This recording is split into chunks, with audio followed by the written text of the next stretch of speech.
حضرت جی مولانا الیاس صاحب رحمۃ اللہ علیہ کے پاس کچھ لوگ آئے، آ کر کہنے لگے حضرت کیا چاہتے ہیں اس کام سے آپ، کیا آپ کا مقصد ہے اس کام کے ذریعے؟ حضرت نے فرمایا باعتبار عبادت کے، باعتبار دعوت کے، جہاں حضور اکرم صلی اللہ علیہ وسلم امت کو چھوڑ کر گئے تھے، ہم یہ چاہتے ہیں دوبارہ امت اس محنت کے ذریعے اس مقام پر آ جائے، دوبارہ امت اس محنت کے ذریعے کس پر آ جائے؟ اس مقام پر آ جائے۔ اصل مقصد، اصل کامیابی کی جڑ ہے یہ، اور یہ اس وقت آئے گی جب پرانے کام کرنے والے اس بات کو اپنے دل پر لیں گے، پرانے کام کرنے والے۔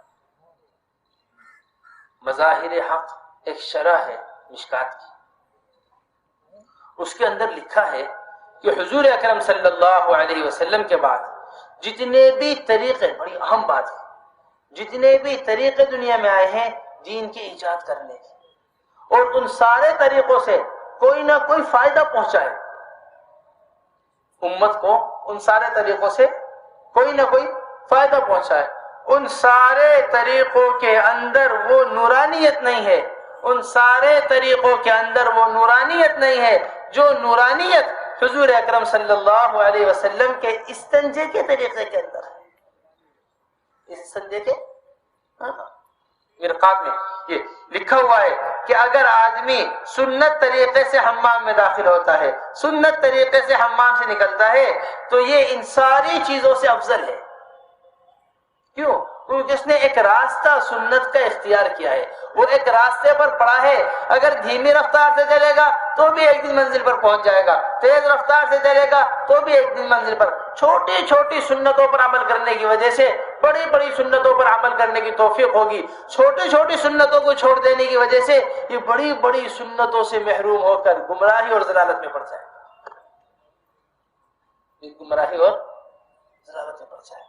اس واسطے اصل ہمارا مقصد اس کام کا، اور اس کام کی خاصیت آپ دیکھو ساری دنیا کے اندر کوئی تحریک، کوئی تنظیم، کوئی جماعت ایسی نہیں ملے گی جسے اتنا لمبا عرصہ اللہ تبارک اتنا لمبا عرصہ اس کام کو لے کر چلی۔ امتیازی شان اس کام کی جو ہے وہ یہ ہے کہ کچھ بھی ہو رہا ہو دنیا کے اندر، ہم ان ساری چیزوں سے نظر اٹھا کر صرف یہ دیکھیں کہ حضور اکرم صلی اللہ علیہ وسلم نے اس موقع پر کیا کیا ہے۔ حضرت علامہ شبلی رحمت اللہ علیہ کا مقولہ حضرت ابو الحسن علی الندوی رحمت اللہ علیہ نے ذکر کیا ہے، نقل کیا۔ فرماتے ہیں کہ دنیا کے اندر جتنی بھی جماعتیں اور جتنی بھی تحریکیں ہیں، ان سب کی دنیا کے اندر جتنی بھی اقوام ہیں، دنیا کے اندر جتنی بھی اقوام ہیں، ان سب قوموں کی ترقی آگے بڑھنے کے اندر ہے۔ ان سب قوموں کی ترقی کس کے اندر ہے؟ آگے بڑھنے کے اندر۔ یہ آگے بڑھتی رہیں گی یہاں تک کہ ایک دن دجال پر جا کر، ہمارا حضرت فرماتے ہیں کہ ایک دن دجل پر جا کر ختم ہو جائے گا دجال، وہ ایک نظام لے کر آئے گا، اور ایک واحد مسلمان قوم ایسی ہے جس کی ساری ترقی پیچھے ہٹنے کے اندر ہے، جس کی ساری ترقی پیچھے ہٹنے کے اندر، کہ یہ پیچھے ہٹتی رہے کہ جس دن یہ پیچھے ہٹتے اپنے عبادات کے اعتبار سے، اپنے معاملات کے اعتبار سے، اخلاق کے اعتبار سے، جتنا بھی دینیات ہیں، جتنی بھی دنیا ہے، ان سب کے اعتبار سے جس دن یہ حضور اکرم صلی اللہ علیہ وسلم پر پہنچ گئی، یہ اپنی اصل منزل کو پہنچ گئی، یہ اپنی اصل منزل۔ ایسا مجموعہ حضور اکرم صلی اللہ علیہ وسلم دنیا کے اندر چھوڑ کر گئے تھے، صحابہ رضی اللہ مجمعین کا۔ حضرت جی مولانا الیاس صاحب رحمت اللہ علیہ کے ملفوظات پڑھ رہے تھے۔ حضرت مولانا الیاس صاحب رحمت اللہ علیہ نے ملفوظات میں بڑی عجیب بات لکھی۔ فرماتے تھے مولانا الیاس صاحب رحمت اللہ علیہ، حضور اکرم صلی اللہ علیہ وسلم امت کو دو چیزوں پر چھوڑ کر گئے تھے، دو نسبتوں پر چھوڑ کر گئے تھے، دو نسبتوں پر امت کو حضور اکرم صلی اللہ علیہ وسلم چھوڑ کر گئے تھے۔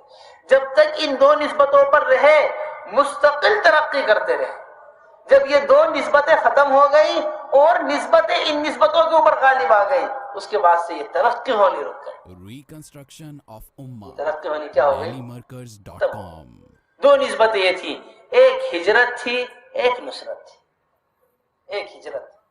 انہی ہجرت کے اور نصرت، ایک مہاجر ہوا کرتے تھے، ایک انصار ہوا کرتے تھے۔ اس مہاجر اور انصار کے اندر ڈاکٹر بھی ہوا کرتے تھے، ان مہاجر انصار میں کاشتکار بھی ہوا کرتے تھے، ان مہاجر انصار میں تاجر بھی ہوا کرتے تھے، ان مہاجر انصار میں زمیندار بھی ہوا کرتے تھے۔ ہر طبقہ تھا صحابہ رضی اللہ مجمعین، لیکن ان ساری چیزوں کے اوپر نصرت اور ہجرت غالب تھی۔ اب یہ ساری چیزیں غالب ہو گئی اور دین کی نصرت اور ہجرت یہی مغلوب ہو کر رہی۔ اللہ تبارک و تعالیٰ کا بڑا فضل ہے، اللہ تبارک و تعالیٰ کا بڑا احسان ہے۔ اللہ تبارک و تعالیٰ نے اس شہر دہلی کو وہ نصرت کا موقع دیا ہے جو نصرت کا موقع اللہ نے مدینے والوں کو دیا تھا۔ جس نصرت کا موقع اللہ نے کس کو دیا تھا؟ مدینے والوں۔ کہ اسی نصرت مدینے والے آنے والوں کی کیا کرتے تھے، کس نسبت پر لوگ مدینہ منورہ حضور اکرم صلی اللہ علیہ وسلم کی محنت کو سیکھنے کے واسطے، حضور اکرم صلی اللہ علیہ وسلم کے کام کو سیکھنے کے واسطے، حضور اکرم صلی اللہ علیہ وسلم کے طریقہ محنت کو سیکھنے کے واسطے ساری دنیا سے لوگ مدینہ منورہ آیا کرتے تھے۔ آج بڑا اللہ تعالیٰ کا فضل ہے کہ ساری دنیا سے لوگ چل کر یہاں آ رہے ہیں۔ شاید ہی کوئی ملک دنیا کا ایسا ہو جو آپ کے پاس صرف اس دین کی نسبت پر چل کر نہ آتا ہو۔ آپ کے پاس صرف اس دین کی نسبت پر چل کر نہ آتا ہو۔ اس واسطے سب سے بڑی، سب سے اہم فکر یہ ہے اور سب سے اہم چیز یہ ہے کہ ہمارے اندر اوصاف انصار پیدا ہوں۔ ہمارے اندر اوصاف انصار، اگر اس طبقے کے اندر، اس علاقے کے اندر، اس شہر کے اندر وہ اوصاف انصار پیدا ہوئے جو مدینہ منورہ کے انصار کے اندر اوصاف تھے، تو اللہ نے چاہا اللہ تبارک و تعالی وہ مدد کریں گے جو مدینہ والوں کی مدد کی گئی تھی، جو صحابہ رضی اللہ مجمعین کی مدد۔ کیا انصار کے اوصاف تھے؟ انصار کے اوصاف یہ تھے، سب سے بڑی صفت نصرت جو تھی انصار کے اندر، سب سے اعلیٰ چیز جو انصار کے اندر پائی جاتی تھی کہ انہوں نے حضور اکرم صلی اللہ علیہ وسلم کے کام کو اپنا کام سمجھا تھا۔ انہوں نے حضور اکرم صلی اللہ علیہ وسلم کے کام کو کیا سمجھا تھا؟ اپنا کام۔ یہ سب سے بڑی صفت انصار کی۔ جیسی مدد اللہ تبارک و تعالی نے بدر میں کی، صحابہ رضی اللہ حضرت کا بیان ہے کہ جو مدد اللہ تبارک و تعالی کی بدر میں ظاہر ہوئی، نہ وہ مکے میں ظاہر ہوئی نہ مدینے میں ظاہر ہوئی۔ ہمارے پاس لکھا ہوا بیان، ایسی مدد کہاں ظاہر ہوئی؟ بدر میں، کہ درخت سے لکڑی توڑی وہ تلوار بن گئی، آسمان سے فرشتوں کو اترتے ہوئے دیکھا، فرشتوں کی صفیں دیکھی، میدان جنگ میں لگی ہوئی۔ حضور اکرم صلی اللہ علیہ وسلم نے میدان جنگ کے بعد کا نقشہ میدان جنگ سے پہلے بتا دیا کہ یہاں فلاں آدمی مرا ہوا ہوگا، یہاں فلاں آدمی مرا ہوا ہوگا، یہاں فلاں آدمی مرا ہوا پڑا ہوا ہوگا۔ جبرائیل علیہ السلام ایسے فرشتے کہ جن کا سر اگر عرش کے نیچے ہو تو پیر تحت الثری میں، اتنا بڑا فرشتے جبرائیل علیہ السلام، وہ اپنے گھوڑے کے ساتھ بدر میں اترے تھے۔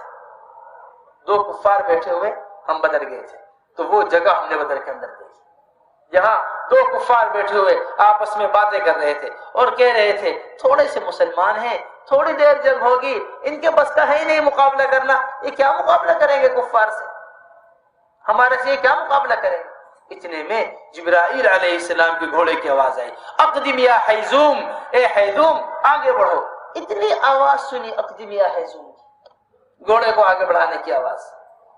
روایتوں میں ملتا ہے کہ ایک آدمی کا دل پھٹا وہی مر گیا، اور ایک آدمی کا یہ آواز سن کر دماغ ہی خراب ہو گیا۔ ایسی مدد اللہ تعالی نے کہاں اتاری؟ بدر میں۔ اور یہ مدد کب اتری؟ اللہ کے رسول نے پوچھا بتاؤ اب ہم کیا کریں؟ مہاجرین کھڑے ہوئے، یا رسول اللہ ہم تیار ہیں، آپ حکم دیجئے۔ پھر پوچھا بتاؤ کیا کریں؟ پھر مہاجرین کھڑے ہوئے، یا رسول اللہ ہم تیار ہیں، آپ حکم دیجئے۔ پھر پوچھا، پھر اللہ کے رسول نے فرمایا مہاجرین نے، یا رسول اللہ ہم تیار ہیں، آپ بتائیے کیا حکم ہے۔ اتنے میں انصار سمجھے اب ہمارے سے پوچھا جا رہا ہے کہ کیا کرنا ہے، یہ اصل بات ہے۔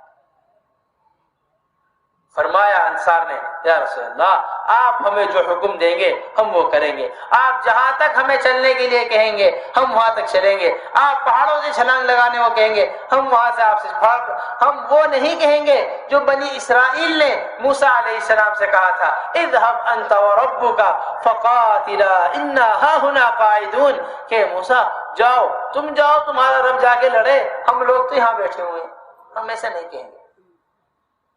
یہ کہ ہم ہر تقاضے پر اپنے آپ کو خود پیش کریں، یہ اصل کام ہے، انتظار میں نہ بیٹھے رہیں،